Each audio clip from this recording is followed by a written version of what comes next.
Welcome to You Ought to Watch This Movie, the podcast about movies from the first decade of the 2000s, aka the aughts. Follow along and explore a movie from the aughts, getting unbridled opinions from two millennials. Sit back, relax, and enjoy one of the best decades in movies. A good decade indeed. I don't know if I'm going to start off every one of these like that, but it just sounds like a good rollover into the show. Yeah. Anyways, hello. Hello. I'm not Colin. And I'm not Miles. So, welcome to the show. I think you can figure out who's who. Well, so some people might not be able to. Well, if you can't, you probably shouldn't be watching this podcast. Or listening. Yeah, listening, because, you can watch it on YouTube or Facebook if you search for The Colin and Miles Show. Yes. Yeah. All right. So, this episode is another movie from the year 2000. But don't let the internet fool you because it says 1999. But it was actually released in the United States January 28th, 2000. Was it released earlier elsewhere? Yes. Okay. It was released at a film festival in... Here, I can tell you real quick. It was released in October of 99 at the Chicago International Film Festival, but to the general public, it was released January 28th. Okay. Well, 2000. So I'm counting it as a 2000. yeah. Well, I think it's appropriate because, it has all the earmarks of a 2000 movie. So it is called... Well, if they read the title, they'll know. But for the reasons of saying what it is. It's called The Big Tease. And we should mention that it's rated R for language, although I really didn't think it was that bad. So it is in the same mirror universe that episode 1's Supernova was a PG-13, as this is an R movie. Yeah. So, I mean, if you have kids, just maybe screen it ahead of time or just, we warned you. Yeah. It's rated R for language. And a butt. But it doesn't say. The internet doesn't say. But we know. Rated R and they for need to language and a butt. Yeah. Well, I guess, whenever you see those language ratings, it says sometimes TV, MA, and then, it has all the letters. Instead of nudity, they could have put a B for butt. All right. So, do you want to give the introduction? Oh, yes. And we should also say if you haven't watched it and you would like to before we tell you about it, please pause and go watch it. The Big Tease. The Big Tease. And it's available on... Nowhere. You can rent it or buy it on Amazon and probably other places where you can purchase or rent a movie. If you have a friend who collects DVDs... Yeah, but we couldn't find it on any streaming services. So. That's all right. Yeah. So, summary, Colin. My little summary. This movie is a mockumentary following Crawford McKenzie on his journey to compete in the Platinum Scissors competition. Do you want to go to your initial trailer thoughts from there? I guess. I've been talking a lot, but... That's okay. Well, my initial impression of this is that it looks like it's in the same, class or genre of movies like Napoleon Dynamite, which a few years ago I would have, gawked said, at the no, idea. we're not watching this. I'm not going to enjoy it. Waste of time. But... I thought it looked just silly enough that I would want to watch it. Oh, for a future episode. So. And also, Drew Carey was in the trailer. Yeah. So I got excited about that. And it's not even because I'm a Drew Carey fan. It's just because I like him on The Price is Right. So, yeah. And then I was glad it was only an hour and a half. And mockumentary. And the trailer didn't have like a voiceover over the whole trailer, like some of them, but it still had one at the beginning. Yeah, from Craig Ferguson. Right? It did? Yeah, Okay. well, I mean, he was talking, and then it Okay. was, Yeah. at least so that's sort what I of a voiceover, but not in the same like as the last two we've talked about. Okay, what else? That's all. Oh, okay. Now it's your turn. All right. So before the show, Colin had my notebook here turned upside down because I made the comment like, oh, well, we shouldn't talk about it before we get on the podcast because that'll make it more fun. And I asked her, did you turn that down because you didn't want to see it? And she's like, yeah, because you made such a big deal about it. I'm like, oh my gosh, she remembers everything. Women remember everything. So the trailer thoughts. I'm going to read this verbatim. I found the scratch that, reverse it. Strike that, reverse it. Okay. I found that purposeful laziness of the graphics to be a great decision. It compounded with the mockumentary styled camera handling and the clear decision by the director of photography to set this up as a quote B movie makes me wonder, does the comedy match up with the A-list director of photography? Because whenever the trailer was going on, it was very clear that like they had big money behind it. What was it, 20th Century Fox or I thought it was Warner Brothers. Warner Brothers. Okay, well, one of the large studios. Notwithstanding, they had a decent amount of money, but they had the wherewithal because they were filming a quote mockumentary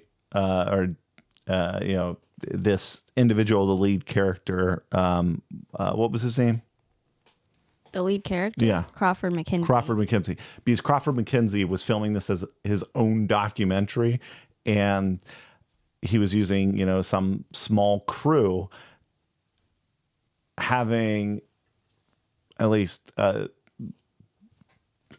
cursory understanding of, like filmmaking, because I, edited and produced a documentary. I found that whenever there are certain people with certain personalities, it tends to show inside of their work. And Crawford McKenzie, right? Mm-hmm. His personality shined through that trailer. And so it made me think like the Crawford McKenzie character was actually in the editing room saying, oh no, I want this. I want this. And it was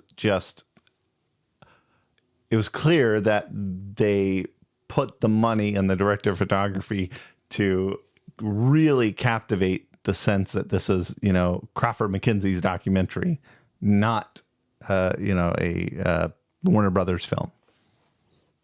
Yeah. So I really enjoyed the trailer because it was just expertly crafted. Yeah, I liked it when he's listing off actors and he's like, none of these actors are in this movie.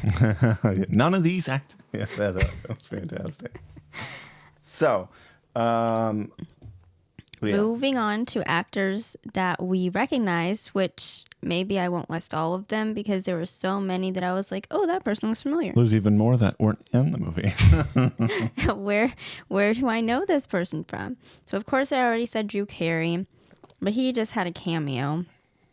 And then there was this guy. He was like their driver, but his name was Eamon or something. I can't remember what else he's in. Well, I looked it up, and the only thing that I knew him from was Just Like Heaven, which, spoiler alert, we'll be talking about on this podcast. Well, later on. Just Like Heaven. Oh, yes, that is a movie. He's the friend. Yeah. He's that guy's friend. Also,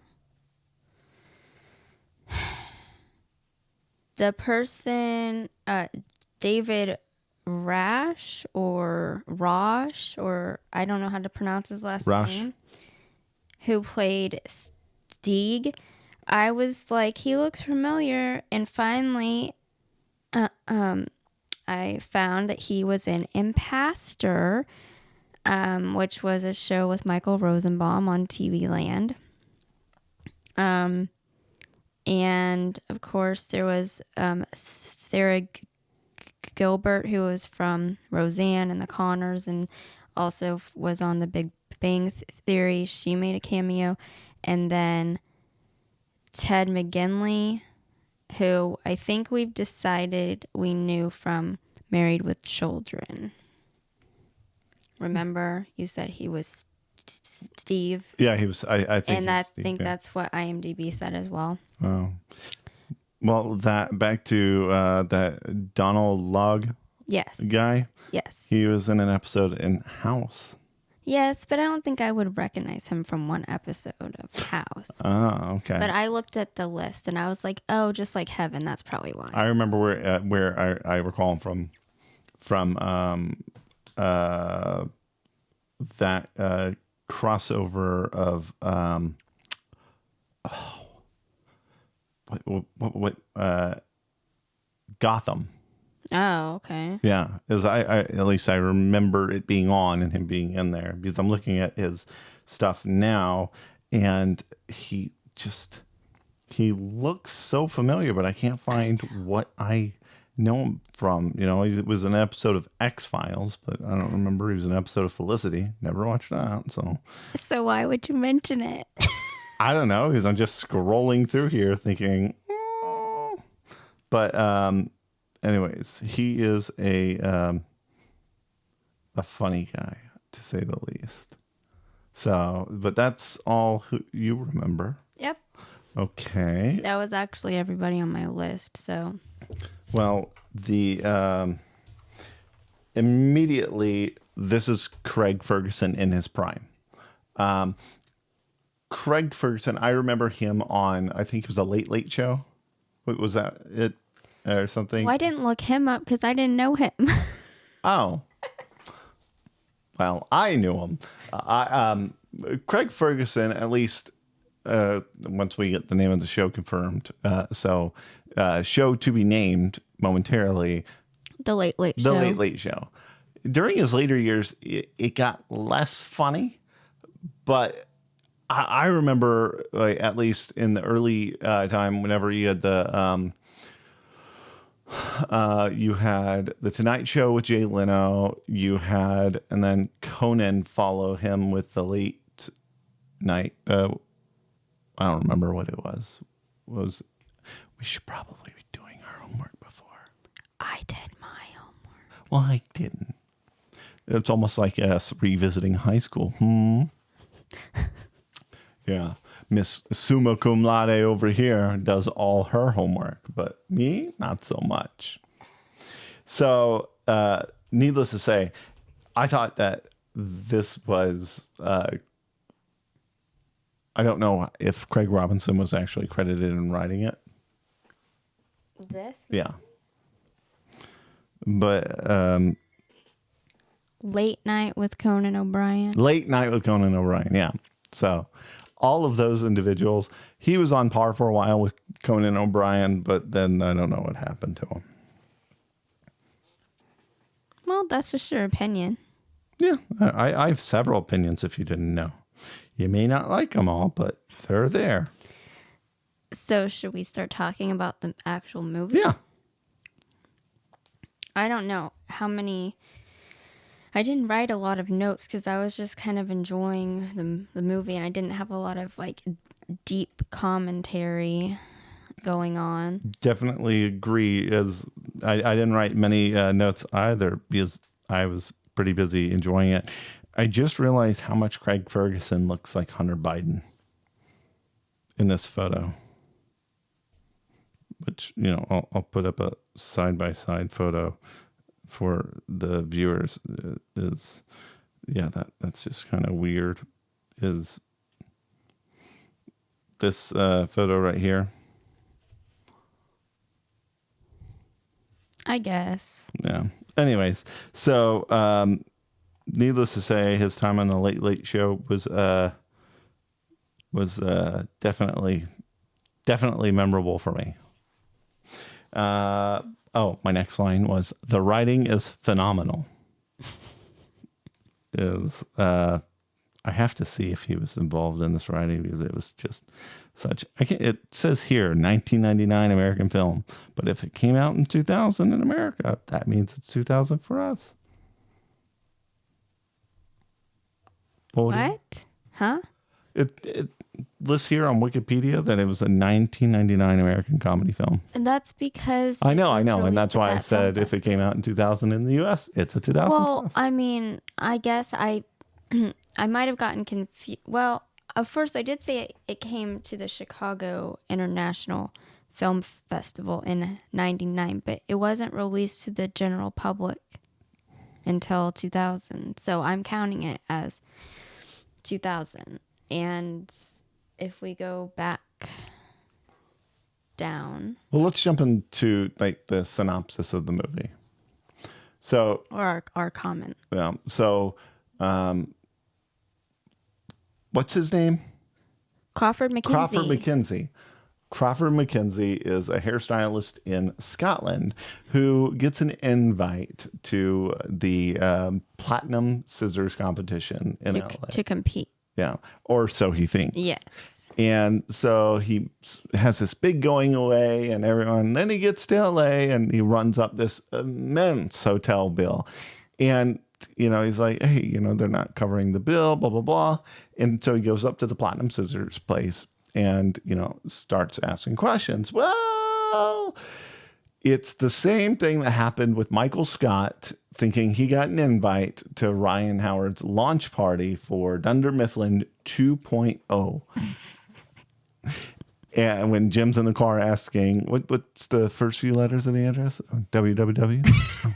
But in this instance, because internet was still a toddler at that age, it was an invite to be a guest in the audience of the show. And so then, it's a whirlwind of, oh my God, McKenzie. Crawford McKenzie attempting to get into the show by any means necessary. And so he has to get a HAG card. Yeah. He has to be a hairstylist in LA for a day. Uh-huh. And so he ends up, showing up to this. What was it? It was like amusement park. Yeah, it was an amusement park for, in 2000, it would have been an amusement park where, individuals are dressed up as animals to, for entertainment purposes for children, unlike today where they're, dressed as furries, to, groom children. She's upset with me because I brought that into the conversation. Just stick to the movie. Okay.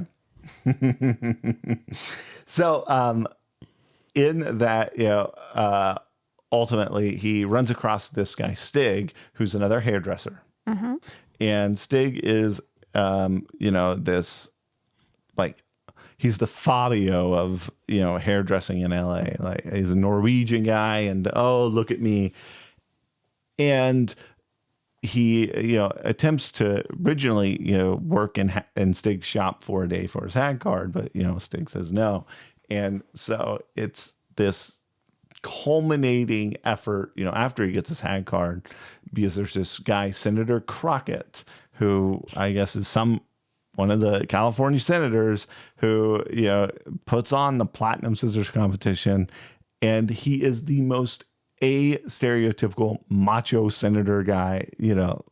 He's got a cigar. He's playing golf like next to a pool with girls all around, and it's just the atypical macho dude. And we should mention that Crawford McKenzie keeps saying that he knows Sean Connery because he's a fellow Scot. And so it culminates in him calling Senator Crockett because Senator Crockett holds the key to get him into the competition, but this girl, I can't remember her name in the movie, who's the one who told him, no, this is an invite to be a part of the audience. Monique. Yeah, she doesn't really seem like vested into getting him into it until he meets this other girl. Oh yes, and Candy. Candy. She's a publicist. Yeah. Sean Connery's publicist. Yeah, Sean Connery's publicist. Okay. And so through Candy, he gets Sean Connery's phone number and he calls him up and, basically gets hung up on. But he, is at the payphone. A payphone, mind you. We still had those in 2000. So he calls up Senator Crockett and does this Sean Connery. Hello, Senator Crockett. This is Sean Connery. And then attempts to, say, I want you to meet with this guy, McKenzie. And needless to say, the senator accepts the meeting. And then the first thing he says is, I've known Sean Connery for 25 years. And that was by far the worst impression. But you got balls, kid. And so ultimately, he gets into the competition. And that is where this guy Stig is like, oh no, my platinum scissors at risk. Mm-hmm. And he tries to sabotages Crawford, but it works. It ends up okay. He put this red dye in all the shampoos, conditioners, etc. Mm-hmm. But it ends up being okay, and he wins. Yes. Spoiler alert. With the Scottish flower hairdo. Yes. Man. And then, what was it? And then, there's just too much like little pieces of comedy to go in each one.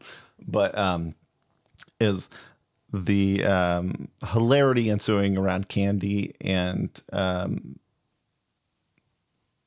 what is his first name?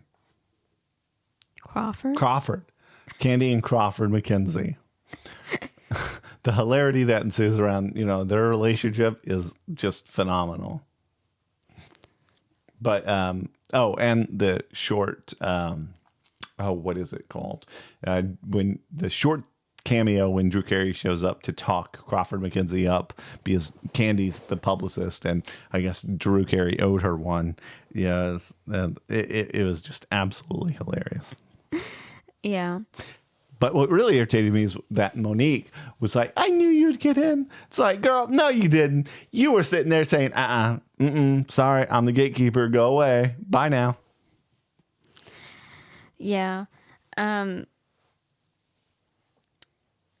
I'm trying, on my notes, I had put that I liked the scene where he's going crazy in the hotel, in the nice hotel, when he thinks that the competition is going to be paying for it, and the California Dreamin' song, and how he's just going, crazy. And then, what was the hotel guy's name? He played the, oh my goodness. You mean his real name in real life? Yeah. The manager? Yeah, the manager who took... Larry Miller, that's his real name. Larry Miller. So Larry Miller, if you know who he is, he also played in The Nutty Professor as the dean. And, he is absolutely hilarious. But what else was he in? He was in Valentine's Day as the baggage attendant. Oh. Because he looked familiar to me, but that's the only thing on there on his filmography that, looked, that I knew. So I was confused as to why he looked familiar. Yeah, but Valentine's Day, and then, anyways, funny guy. He was also the doorman on Seinfeld.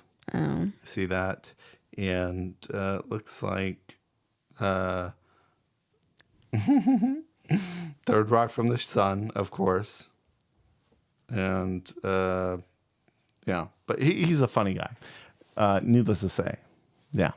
So they won. And he got his platinum scissors and returned to Scotland. And then they released this documentary. And I guess, yeah. But it's like, okay. One thing I would challenge anyone listening to do if they're going to watch this, okay, or, if they don't care about spoilers and they're listening to it and they still haven't watched it, is go into the trailer feeling like you already know who Crawford McKenzie is, and that he won this competition, and that this is the journey that led to it. I think it will add a level of hilarity to it that, this definitely deserves. Oh, the Bond Z Series BMW that, what's her face? Candy drove, yeah. I feel like we're giving a lot of play-by-play, and we should have just been talking about our comments on the movie, but... Well, what else you got? I wrote, I'm not hating this partway through, and I think that it's because it reminds me of The Office, which, I used to hate, but now I enjoy. You're welcome. It's not because of you. It's because it was on TV like all the time, and I saw it on TV too many times. It's not because of you. Who do you think kept it on? I'd have it on. It's not like you had some long game, like... Maybe I did. No. You don't plan ahead like that. Maybe not. Okay, and also, I actually, cared what happened to Crawford. And also, if we watch this again, I feel like this is one of the movies that you can get quotes from. Yeah. Like the Pink Panther is an example, or Napoleon Dynamite is an example, because those movies have quotes that you can get out of them. So, anyway, yeah, I enjoyed it. If it's not if you need a good laugh, I would say. What's our grade for it, though? I ended up giving it, I think I'm going to give it a 79. Okay. I'll be a little more generous and give it an 81. That's only slightly more. Yeah. But the comedy was gold in it. I know, and I had a higher score, but then I thought I wasn't sure. It's like with me and Supernovas. First, I gave it a higher score, but then I realized, oh wait, I've got to retain the higher score for actual profound movies. But one thing I will say that made me snicker, to say the least, was the question I asked myself: is what news station covers hairdressing competitions? Yeah. They made this big to-do about, we're here reporting live from... Yeah, I don't know. Yeah, I would probably place a wager that E! News doesn't even cover these things live. Yeah. Well, next time we are going to be... we don't have a movie yet, but we will. Well... I mean, I have a list of potential movies. We just, have to decide if we're watching them. If there's a movie you would like to for us to watch, please leave a comment below or let us know by visiting Facebook or commenting on YouTube. Yes. But other than that, I think this will wrap up our show for today. This was the Big Tease with Crawford McKenzie, played by Craig Ferguson. I got his name that time. Nice. Good job. Anyways, for now, I'm not Colin. And I'm not Miles. See you later. Thanks for listening to You Ought to Watch This Movie, a podcast about movies from the first decade of the 2000s, aka the aughts. Be sure to subscribe for new episodes covering movies you ought to watch. We'll see you next time.